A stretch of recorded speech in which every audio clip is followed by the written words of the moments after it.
El último viaje de Sinbad. El incienso ardía lento en la cámara del rey. Doña Asada, medio dormida, preguntó: «Hermana, ¿y el último viaje?». Sherezade sonrió apenas. No fue el más peligroso, fue el más sincero. Y entonces Sinbad habló: «Hermano mío, antes de que me juzgues, escucha esto. Yo fui un necio. Heredé oro, perfume, tapices, todo lo que un joven podía desear. ¿Y qué hice? Los gasté en fiestas interminables, músicos que tocaban hasta sangrarse los dedos, banquetes donde la carne sobraba y la sensatez faltaba, y mujeres que se olvidaban de mi nombre al vaciarse la jarra de vino. Cuando el último dinar desapareció, me encontré solo, sin amigos, sin casa, con más hambre que orgullo. Ese día pensé: si la tierra me arruinó, el mar me salvará. Y desde entonces me volví amigo, enemigo y juguete de las olas. Pero este último viaje no lo hice por comercio. Lo hice para despedirme. Quería navegar hacia el oeste, donde el sol se hunde, y ver qué me decía el mar cuando ya no tenía nada que arrebatarme. No hubo trompetas ni reyes dándome cartas y encomiendas. Salí con un barco pequeño, agua, dátiles, una cuerda y lo más peligroso que puede llevar un marinero: el silencio. El río me llevó al mar abierto y el mar estaba demasiado tranquilo.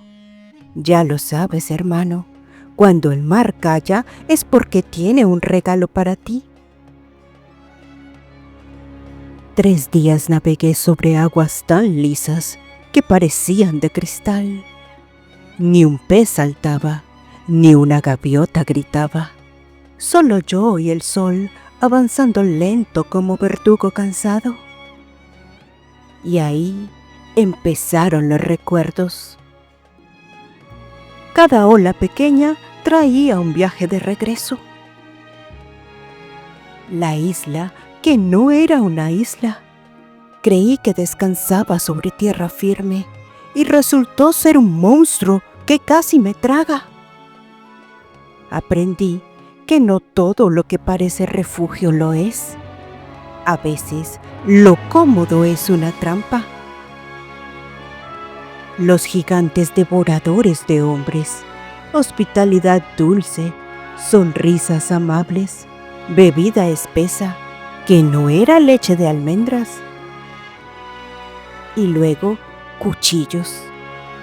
Aprendí que no toda dulzura es inocencia y hospitalidad. Y el valle de los diamantes y el Aberruk. La codicia brilla, sí, pero también devora. A veces la salvación es colgarse de unas patas gigantes y rezar que el ave no mire hacia abajo.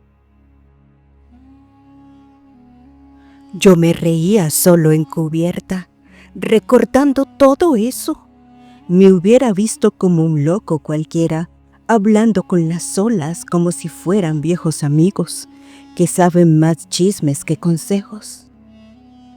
Al 5.º día, apareció mi peor enemigo, yo mismo. No fue una tormenta ni un monstruo.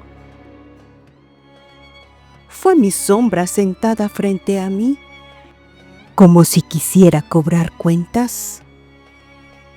¿Cuántas veces juraste no volver al mar?, me dijo. 7, y estoy aquí. ¿Y qué ganaste? cicatrices, historias y un corazón que late como un tambor viejo, pero late. Mi sombra rió y tuve que reír también, porque la verdad, hermano, es que no hay peor necedad que la mía al decir: esta será la última vez, y volver siempre. Y es que el mar y yo hemos sido como una pareja tóxica. Ese día aparecieron 3 delfines. Me rodearon como curiosos. Uno me miró con cara de: ¿otra vez tú? Y entendí algo. Hasta los animales se cansan de salvar a los mismos tontos. Yo le dije en voz alta: tranquilos, no busco perlas. Solo vine a ver cómo se esconde el sol. El mar no me aplaudió. Nunca lo hace. El mar no celebra tus dramas. Solo sigue soplando, ondeando, formando olas y tormentas. Y ahí comprendí: respirar ya es un premio suficiente. Al 6.º día, el sol empezó a caer hacia el agua, y en ese momento recordé al viejo del mar. Ese espíritu que se colgó de mi cuello como si yo fuera su caballo. No era un hombre, era la imagen de todas mis culpas. Aprendí que las cargas más pesadas no se empujan ni se ahogan en licor, ya que éstas saben nadar. Solo debes hacer el ejercicio de perdonarte cada vez que llegue una. Y cuando se cansan, se caen solas. El sol tocó el agua, mi barco quedó inmóvil y yo entendí: el mar ya no tenía nada nuevo que enseñarme. Mi viaje ya no estaba en las olas, estaba en las palabras. Y en mi hermosa Bagdad. Sheresade detuvo la voz. El rey Shahriar no parpadeaba. Doniazada, con los ojos entreabiertos, preguntó en un susurro: ¿y qué pasó cuando regresó a Bagdad? Sheresade sonrió apenas. Mañana, si Alá lo permite, Sinbad traerá su último regalo, y el faquín descubrirá que no era un cargador, sino un hermano. Y el incienso, en vez de suspirar, pareció aplaudir. Y de nuevo se escuchó la voz de Sinbad en la habitación. El mar me devolvió a Bagdad, sin tesoros, pero vivo. Y créeme, hermano, después de tantas veces al borde de la muerte, eso ya era bastante. Fui al palacio del califa. Harún al-Rashid me recibió en un jardín de jazmines y agua fresca.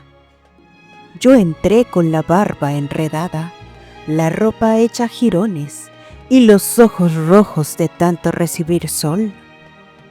Le conté mi viaje, no le oculté nada, ni mis necedades, ni mis naufragios, ni mis errores de juventud, cuando derroché la herencia en fiestas, músicos y excesos. El califa me escuchó como quien prueba un vino extraño, y al final sonrió y me dijo: Sinbad, tu riqueza no está en cofres, está en tu memoria. Por eso te nombro consejero en mi mesa, para que tus historias me guíen más que el oro. Acepté y regresé a mi casa con algo que nunca jamás había traído: paz. Hermano mío, ahí estabas tú, mi hermano de nombre, el Faquín, el que carga fardos y el que se queja del destino frente a mi puerta. Así empezó todo: tu queja, mi invitación, mis historias. Y así terminamos, yo contando y tú escuchando. No huiste, no te quedaste dormido, no te burlaste. Tuviste la paciencia de cargar mis relatos como cargas sacos en el mercado. Y por eso te digo ahora, ha llegado tu momento. Recibe esta túnica bordada con símbolos de todas las tierras que recorrí. No es solo una túnica, es memoria. Cada costura es un mapa, cada hilo una lección de vida. Llévala contigo para que nunca digas que no tienes camino. Con ella te entrego pan, dátiles y dinares. No lo sientas como limosna, sino como provisión para el viaje que comienza ahora en tu vida. Las manos de Simbad el Faquín temblaron al recibir los regalos, y en ese instante dejó de ser solo un cargador. Ya no era Simbad el Faquín, era Simbad, el hombre renovado, dueño de su destino. Y así terminó el último viaje de Simbad. Pero Sherezade no cayó, porque aún quedan historias que cruzan los bazares de Bagdad, los palacios del califa y los caminos de mercaderes que apostaron su destino por una palabra, un sueño o una simple lámpara. No te pierdas el próximo capítulo de Las Mil y Una Noches, donde descubrirás que el verdadero viaje no siempre se hace por mar, sino por el corazón de los hombres.